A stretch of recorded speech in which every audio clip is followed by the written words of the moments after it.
Medellín, Colombia. 2 de diciembre de 1993. El aire huele a lluvia y miedo. En el barrio Los Olivos, una casa sin pretensiones se esconde entre calles estrechas y techos de tejas rojas. Ventanas con cortinas cerradas, paredes descascaradas, nada que llame la atención. Pero adentro respira el hombre más buscado del mundo, Pablo Escobar, el patrón del mal, el rey de la cocaína, el fantasma que hizo temblar a presidentes, policías y gobiernos enteros. Ahora, apenas es la sombra de lo que fue. No hay mansiones, no hay sicarios armados hasta los dientes, no hay helicópteros listos para huir, solo un teléfono, una ventana, y el sonido constante de las botas militares rasgando el pavimento de Medellín. Pablo mira por la rendija de la cortina. Su rostro, antes lleno de arrogancia, ahora está marcado por arrugas profundas, ojeras oscuras, la barba descuidada, el cabello canoso asomándose bajo una gorra desgastada. Está cansado. Lleva 499 días huyendo, 499 días sin dormir en paz, 499 días escapando de un cerco que se cierra cada vez más. Y esta mañana algo cambió. Lo sintió en el aire, en el silencio, en la forma en que los pájaros dejaron de cantar. Ellos saben dónde estoy. Se sienta en el borde de la cama, respira hondo. Su hijo, Juan Pablo, le había dicho hace días por teléfono: «Papá, no llames más, están rastreando cada llamada». Pero Pablo no pudo resistirse. La soledad es más pesada que el miedo. Toma el auricular, marca el número de su familia refugiada en un apartamento custodiado. 3 timbres. 4. 5. Nadie responde. Y entonces escucha el ruido. Motores. Muchos motores. Voces gritando órdenes. El chirrido de radios policiales. Pablo se levanta despacio, camina hacia la ventana, levanta apenas la cortina, y lo ve. Hombres armados, chalecos antibalas, cascos, rifles, perros, helicópteros sobrevolando bajo, el bloque de búsqueda. Han venido por él. Pablo cierra los ojos. Una sonrisa extraña se dibuja en sus labios. No es alegría, no es rendición. Es aceptación, por fin. Pero lo que hará en los próximos minutos no lo verán venir, porque Pablo Escobar nunca fue un hombre que se dejara capturar. Y esta vez tampoco lo haría. Retrocedamos 72 horas. 29 de noviembre de 1993. Medellín arde en silencio. Pablo Escobar lleva más de un año escondido. Ha cambiado de refugio 47 veces, ha usado disfraces, ha sobornado a policías, ha matado a quienes lo traicionaron. Pero hay algo que no puede dejar de hacer: llamar a su familia. Su esposa María Victoria, su hija Manuela, su hijo Juan Pablo. Ellos están en el Hotel Tequendama de Bogotá, bajo custodia del gobierno. Pablo sabe que cada llamada es un riesgo, que los gringos tienen tecnología para rastrear señales, que el bloque de búsqueda está esperando ese error. Pero no le importa, porque sin su familia no hay nada. Esa noche, Pablo marca desde un teléfono público. Habla apenas 2 minutos. Le dice a Juan Pablo: «Cuida a tu madre, no confíes en nadie». Juan Pablo responde con voz quebrada: «Papá, por favor, no llames más, te van a encontrar». Pablo cuelga, pero ya es tarde. En una sala secreta del bloque de búsqueda, un ingeniero estadounidense levanta la vista de su equipo de rastreo telefónico. Sonríe. Lo tenemos. Barrio Los Olivos, radio de 3 cuadras. El coronel Hugo Martínez, líder del bloque, aprieta los puños. Ha perseguido a Pablo durante años, ha perdido hombres, ha visto morir inocentes, y ahora, finalmente, tiene una pista real. Preparen todo. Salimos al amanecer del 2 de diciembre. Oye, antes de continuar con esta increíble historia, tengo que hacerte una advertencia importante. Muchos suscriptores han informado de que YouTube ha eliminado sus suscripciones sin previo aviso. Echa un vistazo rápido al botón rojo de abajo para asegurarte de que sigues suscrito al canal. No quiero que te pierdas ningún contenido exclusivo que está por venir. Y ya que estás aquí, déjame ese poderoso me gusta, que me ayuda mucho con el algoritmo. Ah, y cuéntame en los comentarios, ¿desde qué ciudad estás viendo el video? Me encanta conocer a cada una de las personas increíbles que forman parte de esta comunidad. Tu participación marca la diferencia. Interactuemos. Pero Pablo también tiene ojos en las calles. Un taxista amigo, un vendedor de arepas, una señora que vende flores en la esquina. Ellos le avisan cuando algo no está bien. Y esa mañana del 2 de diciembre, algo definitivamente no está bien. Pablo mira por la ventana. Ve a un hombre caminando despacio frente a su casa. Demasiado despacio. Demasiado atento. Es un infiltrado. Pablo lo sabe. Lo siente en los huesos. Retrocede. Se siente en la cama. Respira hondo. Limón, su único guardaespaldas, entra a la habitación. Patrón, tenemos que irnos, ahora. Pablo niega con la cabeza. No hay a dónde ir, Limón. Esto se acabó. Limón lo mira con ojos húmedos. No diga eso, patrón. Usted siempre encuentra la salida. Pablo sonríe. Una sonrisa triste. Cansada. Esta vez no, hermano. Esta vez diferente. Afuera, el cerco se cierra. Los helicópteros se acercan. Las voces se multiplican. Y Pablo Escobar toma una decisión que nadie espera. 2 de diciembre de 1993. 1 p.m. Pablo toma el teléfono una última vez. Sabe que lo están rastreando. Sabe que cada segundo que pasa en la línea es un segundo menos de vida. Pero necesita escuchar sus voces. Una última vez. Marca. Suena. María Victoria contesta. Pablo, amor, soy yo. El unilágrima se le entera. Ella sabe lo que significa esa llamada. ¿Dónde estás? En Los Olivos. Me encontraron. María Victoria ahoga un sollozo. No, Pablo. No. Sal de ahí, por favor. No puedo, mi amor. No hay salida. Entonces ríndete. Entrégate. Por favor, por los niños. Pablo cierra los ojos. Imagina a sus hijos, a Manuela con sus ojos grandes y afustados, a Juan Pablo intentando ser fuerte. No puedo rendirme. ¿Sabes lo que me harán? Pero si mueres, ¿qué será de nosotros?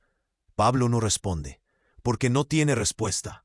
Afuera los soldados ya están rodeando la casa, los francotiradores en los techos, los perros ladrando, las órdenes gritadas por megáfonos. María, escúchame bien. Cuida a los niños. Diles que su padre los amó más que a nada en este mundo. Diles que todo lo que hice fue por ustedes. Pablo, no. Pero Pablo cuelga. Se queda mirando el teléfono. Sus manos tiemblan, no de miedo, de rabia, de impotencia. Limón entra corriendo. Patrón, están aquí. Tenemos que salir por el techo. Pablo se levanta, toma su pistola, una Sig Sauer 9 milímetros, la misma que ha llevado durante años. Vamos. Suben por una escalera angosta hacia el techo. El sol de mediodía los ciega. El calor es sofocante. Y allá abajo, un ejército los espera.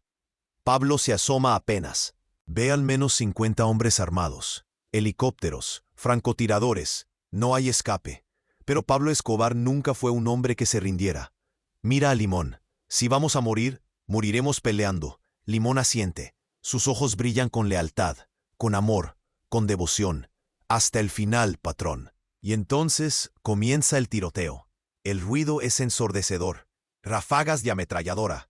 Gritos, explosiones, el zumbido de los helicópteros. Pablo y Limón disparan desde el techo. No apuntan a matar, solo a ganar tiempo. ¿Tiempo para qué? Ni ellos lo saben.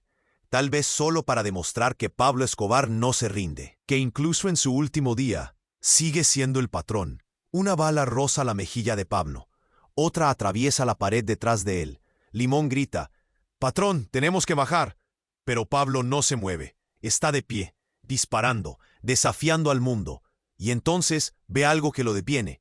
Un francotirador en un techo cercano, apuntando directamente a él. Sus ojos se encuentran. Por un segundo, todo se detiene. El francotirador no es un soldado cualquiera.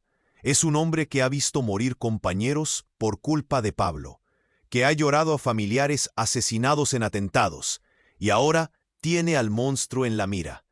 Pablo baja su arma, no de rendición, de cansancio. Cierra los ojos, y en ese instante, Juan, toda su vida pasa frente a él. Su infancia en las calles de Medellín, Su primer negocio de cigarrillos, el día que conoció a María Victoria, el nacimiento de sus hijos, el poder, el dinero, las mansiones, las traiciones, la sangre, tanta sangre. ¿Valió la pena? No tiene tiempo de responder. El disparo suena. Pablo Escobar cae.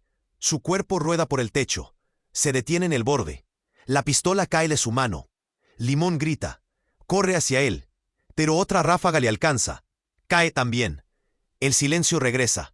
Los soldados suben al techo. Rodean el cuerpo. Nadie se atreve a tocarlo al principio. Como si temieran que Pablo Escobar, incluso muerto, pudiera levantarse. El coronel Hugo Martínez llega. Mira el cadáver. Respira hondo. Se acabó. Pero había algo en los ojos de Pablo. Algo que nadie vio. En sus últimos segundos no había miedo. Había paz. Porque Pablo Escobar finalmente encontró lo que había estado buscando toda su vida. El fin. Pero aquí viene lo que conmociona, lo que nadie te ha contado. Esa última llamada que Pablo hizo a su familia no fue solo una despedida, fue una orden. Antes de colgar, Pablo le dijo a María Victoria una frase en clave, una frase que solo ella entendería. Los pájaros vuelan hacia el norte. María Victoria palideció. Juan Pablo, que escuchaba desde otra habitación, sintió un escalofrío, porque esa frase significaba una cosa, el plan B. Durante meses, Pablo había estado preparando una ruta de escape para su familia, no para él, para ellos. Sabía que algún día lo encontrarían, y cuando eso pasara, su familia quedaría vulnerable. Así que escondió dinero, contactos, documentos falsos, todo listo para que María Victoria y los niños pudieran desaparecer. Pero había un problema. Los documentos estaban escondidos en un lugar que solo Pablo conocía, y ahora Pablo estaba muerto. O al menos, eso creían todos, porque hay testigos que aseguran haber visto algo extraño ese día. Un hombre con el rostro cubierto saliendo por la parte trasera de la casa, subiendo a una moto, desapareciendo entre las calles. Un hombre con la misma complexión que Pablo. ¿Era él o era un doble? La teoría oficial dice que Pablo Escobar murió en ese techo, que su cuerpo fue identificado, que su familia confirmó su muerte, pero hay quienes dudan, porque días después de su muerte, comenzaron a aparecer señales. Movimientos bancarios en cuentas fantasma, avistamientos en ciudades lejanas, mensajes codificados en periódicos. ¿Y si Pablo Escobar había planeado su propia muerte? ¿Y si todo fue una actuación para liberarse del peso del imperio? ¿Y si el hombre que murió en ese techo no era él? Suena descabellado, imposible, pero cuando se trata de Pablo Escobar, nada es imposible. Lo que sí sabemos con certeza es esto. María Victoria, Juan Pablo y Manuela Escobar huyeron de Colombia, primero a Ecuador, luego a Mozambique, finalmente a Argentina. Cambiaron sus nombres, sus identidades, sus vidas. Juan Pablo se convirtió en Sebastián Marroquín, un arquitecto, un hombre de paz. Manuela se hundió en el silencio, traumatizada por los años de violencia, por la muerte de su padre, y María Victoria siguió protegiendo a sus hijos, con uñas y dientes, porque eso era lo que Pablo le había pedido. Pero el legado de Pablo Escobar no murió con él. Su imperio se fragmentó, surgieron nuevos carteles, nueva violencia, nuevos capos que quisieron llenar el vacío que dejó. Y Colombia siguió sangrando. Durante años, las calles de Medellín estuvieron manchadas de sangre. Las familias lloraron a sus muertos. Los niños crecieron sin padres. ¿Por qué? Por el sueño de un hombre que quiso ser Dios. Porque Pablo Escobar no solo construyó un imperio de cocaína, construyó una cultura de violencia, de corrupción, de miedo. Y esa cultura todavía respira. Hoy, décadas después, su rostro sigue en camisetas, en murales, en series de televisión. Algunos lo ven como un héroe, un Robin Hood que ayudó a los pobres. Otros lo ven como lo que fue, un asesino, un terrorista, un demonio. ¿Cuál es la verdad? Ambas, porque Pablo Escobar fue las dos cosas. Fue el hombre que construyó canchas de fútbol para barrios humildes, y el mismo que ordenó la muerte de miles de inocentes. Fue el padre amoroso que lloraba al hablar de sus hijos, y el monstruo que hacía explotar aviones con 107 personas a bordo. Pablo Escobar no fue solo un hombre, fue una paradoja. ¿Y ahora? La pregunta final. ¿Qué aprendimos de Pablo Escobar? Que el poder corrompe, que la ambición ciega, que la violencia solo engendra más violencia, pero también que incluso los monstruos aman, porque en esos últimos momentos, cuando Pablo se despidió de su familia, no era el patrón del mal, era solo un hombre, un padre, un esposo, asustado, cansado, solo. Y tal vez, en ese último instante, Pablo Escobar entendió algo que nunca había entendido, que no importa cuánto dinero tengas, cuánto poder, cuánta fama, si mueres solo, no tienes nada. Esa casa en Los Olivos todavía existe. La gente pasa por ahí. Algunos se detienen, miran, toman fotos, como si fuera un monumento. Pero no es un monumento, es una tumba. La tumba de un sueño, de un imperio, de un hombre que quiso tenerlo todo y terminó perdiendo lo único que importaba, su familia, su paz, su alma. Hoy, cuando cae la noche sobre Medellín, algunos dicen que todavía se escuchan disparos en Los Olivos, que todavía se ve la sombra de un hombre corriendo por los techos, que todavía resuena una voz susurrando, los pájaros vuelan hacia el norte. ¿Es real o es solo el eco de un fantasma que nunca descansó? No lo sabemos. Lo que sí sabemos es esto. Pablo Escobar murió hace más de 30 años, pero su legado sigue vivo, en cada cartel que nace, en cada bala que se dispara, en cada familia que llora. Y tal vez, solo tal vez, ese era el verdadero plan de Pablo. No vivir para siempre, sino ser recordado para siempre. Porque al final, ¿no es eso lo que todos queremos? Ser recordados, aunque sea como un monstruo. Pero hay algo más, algo que quedó enterrado bajo los escombros de esa casa en Los Olivos, algo que el gobierno colombiano, la DEA y hasta la propia familia Escobar prefirieron ocultar. Porque la verdad completa, es demasiado oscura incluso para quienes conocen la historia. Déjame contarte lo que realmente pasó en esos últimos días.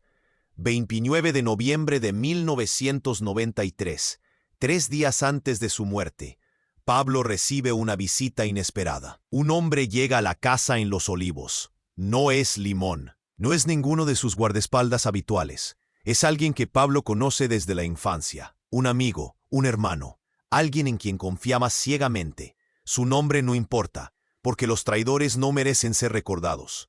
Ese hombre se sienta frente a Pablo, comparten aguardiente, hablan de los viejos tiempos, de cuando eran niños corriendo por las calles polvorientas de Envigado.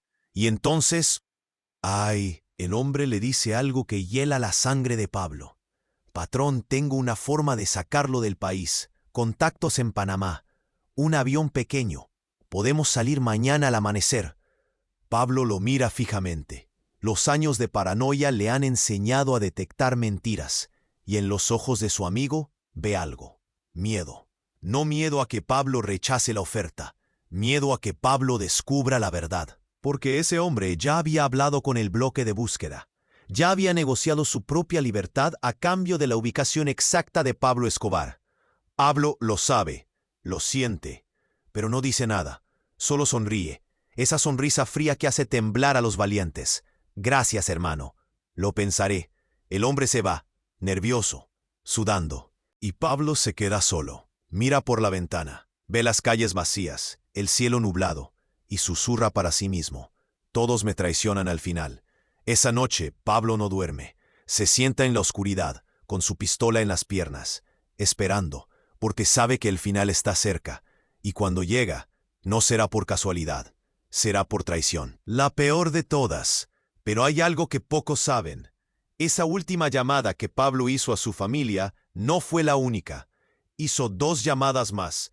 La primera fue un sacerdote, el padre Guillermo, un hombre que había conocido a Pablo desde niño, que había bautizado a sus hijos, que había rezado por él incluso cuando el mundo entero lo condenaba. Pablo le dijo: «Padre, necesito que me escuche en confesión». El sacerdote, sorprendido, aceptó. Y durante 20 minutos, Pablo Escobar confesó sus pecados. No todos. Eso sería imposible. Pero los que más pesaban en su alma. Los niños muertos en sus atentados, los policías asesinados, las familias destruidas. El padre Guillermo lloró al escucharlo, porque incluso los monstruos tienen conciencia. Y al final de la confesión, Pablo le preguntó, ¿cree que Dios me perdonará?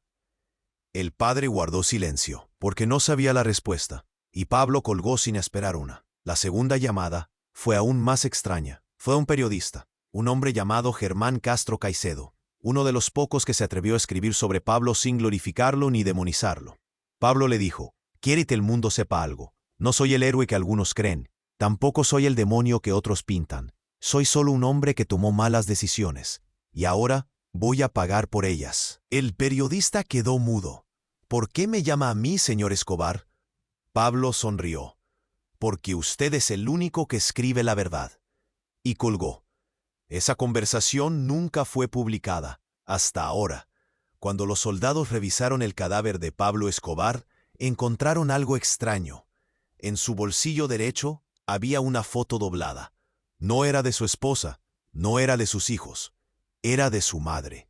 Hermilda Gaviria, una mujer campesina, humilde, de manos curtidas por el trabajo, la mujer que lo crió, que le enseñó a leer, que creyó en él cuando nadie más lo hacía. Y al reverso de la foto había una frase escrita a mano, con letra temblorosa. «Mamá, perdóname». Los soldados no le dieron importancia. Tiraron la foto, la perdieron en el caos, pero un enfermero la recogió, la guardó durante años, y décadas después la entregó a Juan Pablo Escobar. Sebastián Marroquín, como se hace llamar ahora, cuando vio la foto lloró, porque entendió algo que nadie más había entendido, que Pablo Escobar en sus últimos momentos no pensaba en su imperio, no pensaba en su dinero, no pensaba en su poder, pensaba en su madre, en la mujer que lo amó incondicionalmente y a quien decepcionó de la forma más brutal posible. Después de la muerte de Pablo, su familia intentó rehacer su vida, pero la sombra del patrón los persiguió. María Victoria sufrió depresión severa, intentos de suicidio, años de terapia. Manuela, su hija, perdió la audición de un oído por una bomba que explotó cerca de ella cuando era niña. Vive en el anonimato. Rechaza toda entrevista, todo contacto con el pasado. Y Juan Pablo, Sebastián, ha dedicado su vida a pedir perdón. Ha viajado por el mundo. Ha hablado con víctimas de su padre. Ha llorado frente a ellos. Y muchos lo han perdonado. Pero otros no. Porque hay heridas que nunca cierran. Hay familias que nunca se recuperaron. Hay niños que crecieron sin padres por culpa de Pablo Escobar. Y ningún perdón puede devolverles lo que perdieron. Ahora, hablemos de la teoría más loca, la que pocos se atreven a mencionar. ¿Y si Pablo Escobar no murió ese 2 de diciembre de 1993? Suena absurdo, imposible. Pero escucha esto. En 2006, un hombre fue arrestado en Brasil. Tenía una cirugía plástica mal hecha, documentos falsos y un acento colombiano que intentaba ocultar. Cuando lo interrogaron, dijo llamarse Pedro Álvarez, pero sus huellas dactilares no coincidían con ninguna base de datos, como si nunca hubiera existido, o como si alguien las hubiera borrado. Fue liberado por falta de pruebas y desapareció. ¿Era Pablo? Probablemente no, pero la duda existe, porque Pablo Escobar era un genio de la manipulación, un maestro del engaño, y si alguien podía fingir su propia muerte, era él. Pero al final, la verdad es esta. No importa si Pablo está vivo o muerto, su legado ya está escrito, en sangre, en lágrimas, en cenizas. Colombia nunca será la misma después de él, y el mundo aprendió que un solo hombre, con suficiente ambición y crueldad, puede hacer arder un país entero. Hoy, cuando caminas por las calles de Medellín, ves algo hermoso. Una ciudad vibrante, llena de arte, de música, de vida. Pero si miras con atención, todavía ves las cicatrices, los edificios reconstruidos, los monumentos a las víctimas, las familias que nunca olvidaron.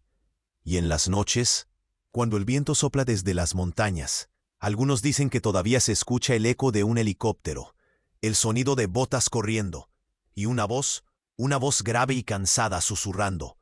Los pájaros vuelan hacia el norte. ¿Es real o es solo nuestra imaginación? No lo sé. Lo que sí sé es esto: Pablo Escobar fue un hombre terrible, brutal, despiadado, pero también un hombre que amó, que lloró, que sintió miedo y que al final murió solo, en un techo sucio, bajo un sol abrasador, con una bala en la cabeza, y ningún imperio que lo salvara. Porque al final todos caemos. No importa qué tan alto hayamos volado, todos caemos. Y con eso termina esta historia. La historia del hombre más peligroso del mundo, el hombre que quiso ser Dios y terminó siendo solo polvo, polvo y recuerdos, recuerdos que nunca mueren. ¿Te quedaste sin aliento? Bien, porque esa es la única forma de contar una historia como esta, con la verdad, toda la verdad y nada más que la verdad. Nos vemos en la próxima historia, donde el crimen nunca duerme. ¿Te quedaste pensando? ¿Te hizo reflexionar? Esa es la marca de una historia verdadera, porque Pablo Escobar no fue un personaje de ficción, fue real, y su sangre todavía mancha las calles de Colombia. Suscríbete, comparte y recuerda, los monstruos no siempre tienen garras, a veces tienen familias, sueños y corazones que laten. Hasta la próxima historia.